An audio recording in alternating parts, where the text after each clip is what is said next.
Halo para pemirsa Suyanto.id, ketemu lagi dengan channel Pendidikan Anda, sebuah channel yang sengaja dibangun untuk saling belajar sepanjang hayat, saling berbagi ilmu pengetahuan. Mari kita semua bikin channel untuk menginspirasi para siswa, pemuda, mahasiswa, masyarakat supaya mendapatkan konten-konten yang mendidik sebagai alternatif dari konten-konten yang tidak mendidik, yang jumlahnya ribuan berseliweran di sekitar kita. Nah, kali ini kita masuk episode 4, masih bersama Bapak Didik Suhardi PSD. Tapi jangan lupa klik subscribe supaya Anda selalu mendapatkan video terbaru dari Suyanto.id. Kita bicara masih pada gerakan revolusi mental. Pada saat ini kita berbicara implementasinya pada pendidikan tinggi dan vokasi. Kita sapa dulu Bapak narasumber kita yang luar biasa. Assalamualaikum warahmatullahi wabarakatuh, Pak Didik. Waalaikumsalam warahmatullahi wabarakatuh. Selamat pagi, Prof. Yanto. Makasih. Selamat Sehat-sehat berjumpa ya. kembali para penggemar Suyanto.id. Ya, ya pokoknya kita menebar menu-menu bermanfaat. Mudah-mudahan ada yang tertarik pada menu berbagi pengetahuan di forum ini, Pak Didi. Nah, kita Pak. sekarang akan berbicara mengenai cycle keempat, ya, atau slice keempat, yaitu bagaimana revolusi mental itu ketika diterapkan untuk membangun karakter di pendidikan tinggi dan vokasi. Pak Didi. Oke, terima kasih, Prof. Jadi sekali lagi ini adalah seri Gerakan Nasional Revolusi Mental, khususnya tentang penanaman nilai-nilai karakter pada sistem pendidikan. Nah, sekarang para pemirsa, kita pada tahap slice yang keempat, yaitu pada usia anak-anak di perguruan tinggi maupun vokasi, yang saya kira ini usia yang sangat potensial dan strategis dalam rangka membangun sumber daya manusia Indonesia yang tangguh, berkualitas dan berkarakter. Prof. Yanto, seperti kemarin kita sudah 3 seri ya, yaitu usia 1000 hari kehidupan, kemudian PAUD anak, kemudian SD, SMP, SMA, ya, saya kira yang itu 3 slice yang sudah kita lalui. Nah, slice yang keempat ini adalah slice di mana penanaman nilai-nilai yang sudah kita lakukan di pada saat usia PAUD, SD, SMP, dan SMA itu kemudian bisa diterapkan secara bertahap, yang itu menjadi bagian dari kehidupan dari para remaja kita. Kalau ini remaja ya namanya, Pak. Ya, kalau usia ini remaja ya. Ya, Remaja remaja. kita yang memang sudah dididik sejak, diberi karakter sejak usia dini. Jadi oleh karena itu pada usia ini memang peluang-peluang untuk menjadi berprestasi, peluang-peluang untuk menjadi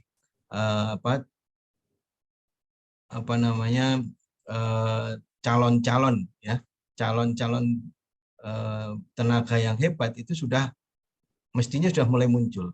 Ya. Kenapa demikian? Misalnya di usia perguruan tinggi itu kan memang anak-anak sudah mulai didrive dari dirinya sendiri. Ya. Kalau ketika di SD, SMP, SMA, SMK itu kan lebih banyak didrive dari sekolah dan guru. Gitu ya, Bro? Ya, Jadi betul. Kemandirian, Pak motivasi, Didik. kemauan, kemudian semangat itu banyak didrive dari luar dirinya. Nah, kalau di perguruan tinggi itu tentu sudah banyak didrive dari kita, dari individu. Oleh karena itu kalau belajar di perguruan tinggi kemudian masih sangat tergantung dari guru, tergantung dari dosen, tentu itu perkembangannya akan sangat lambat. Ya, Nah, disitulah ya. Jadi fungsinya adalah ketika gerakan mental diimplementasikan terhadap mahasiswa, ini nilai-nilai yang harus dimiliki itu ya kemandirian, betul, curiosity, hasrat ingin betul, tahu, internal betul, motivation, motivasi internalnya, dan juga menjadi petarung masa depan, tidak segera menyerah. Itu saya kira betul, sangat penting, sehingga dia harus memiliki growth mindset dan sebagainya. Itu betul, sangat penting, Pak Didik. Jadi betul, saya sepakat dengan Pak Didik bahwa yang ada yang menggerakkan para mahasiswa itu adalah dari internal motivation, nah, internal reinforcement apa saja, sehingga dosen perguruan tinggi yang namanya lab, namanya ini hanya fasilitas, memfasilitasi fasilitasi, ya, bagaimana dia akan betul, maju. Gitu kan, Pak Didi maksudnya? betul, betul, Prof. Jadi oleh karena itu maka memang peluang-peluang yang ada di perguruan tinggi itu kalau anak-anak kita ini betul-betul bisa memanfaatkan dengan baik, maka kemampuan-kemampuan yang positif, kemampuan-kemampuan yang untuk meningkatkan kapasitas dia dalam menyiapkan sebagai tenaga yang produktif itu akan luar biasa. Namun pada sisi yang lain, godaan-godaan itu juga udah mulai banyak, Bro. Ya, Ya. godaan-godaan yang misalnya mulai senang dengan lawan jenis, mulai hal-hal yang sifatnya agak merusak diri, itu misalnya ya narkoba, minuman-minuman keras, dan faktor-faktor lain yang bersifat negatif itu juga mulai banyak. Jadi oleh karena itu memang pertarungan psikologis dua hal ini memang harus bisa dikelola dengan baik. Jadi oleh karena itu memang kita perlu, saya kira channel-channel seperti suyanto.id ini sangat penting sebetulnya bagi anak-anak kita yang di usia ini, usia mahasiswa ini penting untuk bisa mendapatkan materi-materi positif yang untuk memperkaya, memperdalam, memperluas kemampuan dirinya, mempertajam sehingga mereka semakin hebat untuk mempersiapkan nanti sebagai usia produktif yang maksimal. Ya, setuju. Dan saya pikir memberikan ekologi pendidikan tinggi yang baik itu saya kira sangat menentukan bagaimana masa depan para mahasiswa kita. Karena Yeah. ketika ekologinya itu gak baik, sehingga dia misalkan lebih banyak, misalkan dalam dunia medsos misalkan saja, dia Yeah. lebih banyak nonton video-video yang sensitif, bukan sensitif dalam arti politis, tapi dia lebih mengutamakan sensasinya saja untuk video porno, itu Betul, banyak Bro. sekali. Dan video porno itu sekali ditayang tidak seperti suyanto.id. Suyanto.id itu ditayang dalam 1 bulan itu mungkin yang nonton 100. Ya memang untuk hal yang mengajak kebaikan itu tidak gampang. Tapi kalau mengajak ke inspirasi pornografi, wah baru ditayang saja 1 juta gitu. Nah, ini kan harus menjadi gerakan revolusi mental yang harus juga ikut memberikan ekologi pendidikan yang baik. Saya kira penting juga kan Pak Dede itu seperti itu. Betul, Bro. Betul. Jadi oleh karena itu memang saya kira pemerintah sangat, menurut saya sudah banyak lah ya hal-hal yang menurut saya bisa dimanfaatkan oleh anak-anak kita. Misalnya program-program yang sifatnya e-learning yang itu bisa dimanfaatkan.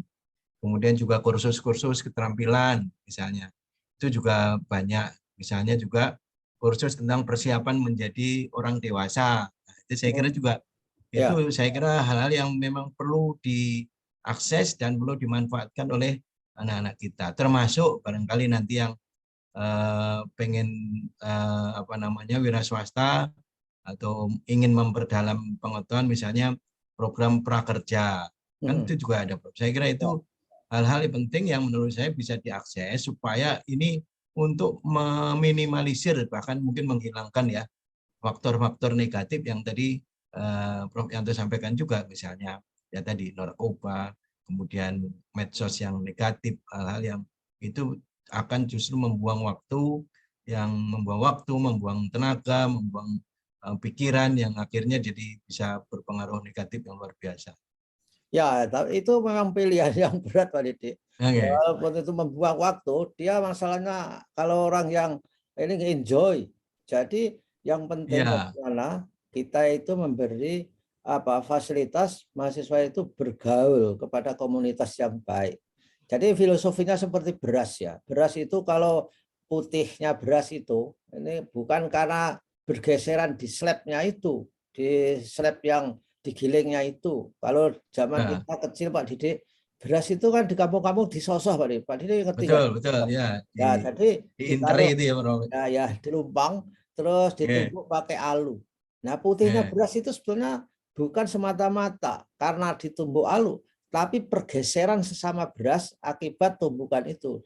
Sehingga pergaulan itu penting sekali untuk diciptakan secara baik. oke, Dan tentu oke, saja di perguruan tinggi saya lihat sudah banyak program-program inovatif seperti lomba karya kreativitas mahasiswa. Itu salah satu juga sebagai implementasi dari nilai-nilai yang positif dari gerakan revolusi mental itu perlu lebih disistematisasikan dan lebih diberdayakan. Sehingga dari oke, setiap tahun itu ribuan inovasi Pak Didi ada di betul, situ. Ya, dan oke, tentu saja di PMK kan memiliki program-program yang inline dengan itu kan Pak Didik. betul, betul, Bro. Jadi seperti yang saya sampaikan tadi, ada namanya bimbingan perkawinan, calon pengantin, Ya. ada program prakerja, yang ini semua termasuk program UMKM, keterampilan-keterampilan yang saya kira ini perlu menjadi modal awal ya. Karena kan ketika usia ini kan memang usia yang harus disiapkan dia terjun ke masyarakat maupun untuk usia menempuh dalam tahap usia pernikahan. Jadi oleh karena itu memang kita perlu persiapkan dengan baik. Jadi oleh karena itu ini sangat penting, sangat strategis. Jangan sampai nanti demographic advantage yang kita harapkan betul-betul akan menjadi modal besar Indonesia menjadi negara 5 besar dunia itu kemudian tidak bisa kita optimalkan. Jadi ini betul-betul sangat sangat penting dan sangat strategis sehingga anak-anak kita perlu kita siapkan dengan sebaik-baiknya. Ya, Oke ya. itu, Bro. Ya betul. Saya kira usia pernikahan itu di perguruan tinggi itu sudah diambang pintu ya. Mereka sudah mulai Ya, milih-milih pasangan, milih-milih betul. mertua dan sebagainya. Mertuanya juga milih-milih mantu. Itu kalau mempunyai Betul, karakter betul. yang kalau misalnya sowan ke calon mertua Pak Didik, Ya. mana kerjanya? Belum kerja tapi punya startup Bu. Wah itu kan mantep Nah, calon mertua. betul, betul. Ini kan bisa, wah, paling nggak dia bisa bicara tentang potensi dirinya. Gitu Ya, ya. ya betul. Dan saya sangat mengingat ucapan Dr. Hasto Ketua BKKBN ketika saya wawancara di suyanto.id. Jadi para mahasiswa hendaknya juga memperhatikan kalau mau nikah itu jangan preweddingnya yang diseriusi. Nah, Disiapkan fotonya di mana-mana, wah dikejar sampai pucuk gunung dan sebagainya. Tapi lupa mempersiapkan prekonsepsi. Itu yang lebih penting saya kira. betul, betul. Ya, Untuk ya, untuk membuat calon anaknya di 1000 hari pertama itu menjadi lebih berdaya sehingga ya, katanya Pak Hasto kalau mau nikah itu 75 hari sebelum nikah itu pun manten prianya itu harus mempersiapkan jadi punya betul, bibit unggul gitu betul. ya. Karena di situ mulai ini ya, Pak, Iya, untuk produksi apa namanya, produksi spermanya ya. spermanya, benar. Sehingga ketika lahir dipastikan tidak stunting, memiliki perkembangan yang lebih optimal. Nah, Pak Didi, yang Oke. di PMK ini sebetulnya program itu berupa inisiasi atau apa ke perguruan tinggi dan vokasi itu, atau memang ada link memberikan suatu program tertentu, dana tertentu, atau gimana Pak Didi? Ya, jadi seperti program bimbingan calon pengantin, bimbingan perkawinan itu memang ada programnya, Bro, di Kementerian Agama. Kemudian kalau prakerja itu ada programnya di Kementerian Perekonomian. Kemudian kalau untuk UMKM itu ada di Kementerian UMKM. Jadi banyak sekali dan itu rata-rata memang program-program ini sudah didesain dengan sangat terbuka ya, sehingga semua bisa akses. Termasuk di dalamnya juga dana desa, Bro. Dana desa itu tiap tahun itu 72 triliun dan ini sangat besar. Saya kira untuk menjadi kontributor pendapatan APBN yang baru. Selama ini kan mungkin kontributor lebih banyak ini dari pajak, bahkan utang luar negeri ya. Nah, kalau ini dana desa ini betul-betul bisa menjadi stimulus untuk bisa menciptakan para entrepreneur baru, itu saya kira pembangunan Indonesia bukan hanya growth yang bagus, tapi equity-nya juga akan bagus. Karena di desa itu kan kecil-kecil kan gitu ya, tetapi kalau itu ada pertumbuhan, ada perkembangan kan otomatis nanti pemerataannya terjadi. Gitu, Bro. Ya, dan saya kira kunci sukses pemerataan itu di desa. Kalau di industri itu sulit dilakukan konsep equity ya, karena pertama industri modern itu yang dikejar kan growth juga. Tapi kalau di desa, Pak Didik, lewat UMKM ataukah program harapan atau apa, jadi kan stimulus terhadap home industri, betul, home industry ya, dan itu sangat luar biasa. Saya kira di Cina kan juga begitu kabarnya, home industry maju sekali. Nah, itu yang perlu kita juga bawa ide itu untuk memajukan masyarakat Indonesia, untuk memberi peluang pada mahasiswa yang usia sebentar lagi akan menjadi kepala rumah tangga. Nah, oke lah, ini terakhir Pak Didik, jadi pesan apa itu para mahasiswa ini bisa disampaikan untuk waktu terakhir dalam episode ini. Silakan. Baik, terima kasih Prof. Usia mahasiswa ini kan si anak-anak kita juga ya, Prof ya. Jadi anak-anak sekalian, para remaja yang akan menginjak dewasa, marilah kita siapkan sebaik-baiknya usia ini ya dengan hal-hal yang positif ya, karakter-karakter yang sudah ditanamkan sejak usia PAUD sampai dengan usia pendidikan menengah, mulai kemandirian, gotong royong, jujur, bertanggung jawab, punya jiwa entrepreneurship ya, dan tentu kebangsaan supaya Indonesia ini tetap utuh. Maka mari kita siapkan sebaik-baiknya. Pakailah terapkanlah nilai-nilai yang sudah ditanamkan itu pada saat belajar di perguruan tinggi, sehingga kemandirian itu akan sangat menentukan, akan sangat menjadi modal penting sehingga proses pendidikan yang kalian lakukan itu bisa berjalan dengan sukses, berkualitas, dan tentu nanti pada saat masuk ke masyarakat dan dunia kerja maupun akan menjadi entrepreneur, akan menjadi orang-orang yang handal dan hebat. Gitu, Bro. Ya, terima kasih Pak Didik. Itulah para pemirsa, terutama para mahasiswa dan pemuda usia mahasiswa yang juga di jajaran para warga yang sedang belajar di vokasi misalkan saja. Pesan Bapak Deputi 5 dari Kementerian Koordinator Pembangunan Manusia dan Kebudayaan, Koordinator PMK kita. Nah, terima kasih atas kebersamaannya Pak Didik. Kita masih Bro, terima kasih. Ya, terima kasih. Luar biasa. Saya kira ini kesempatan bagi saya untuk mensosialisasikan program Kemenko PMK. Ya, oke. Terima kasih. Dan semoga sehat selalu dan minggu depan kita ketemu lagi. Wassalamualaikum warahmatullahi wabarakatuh. Waalaikumsalam warahmatullahi wabarakatuh. Sehat-sehat terus, Prof. Amin. Terima kasih Pak Didik juga.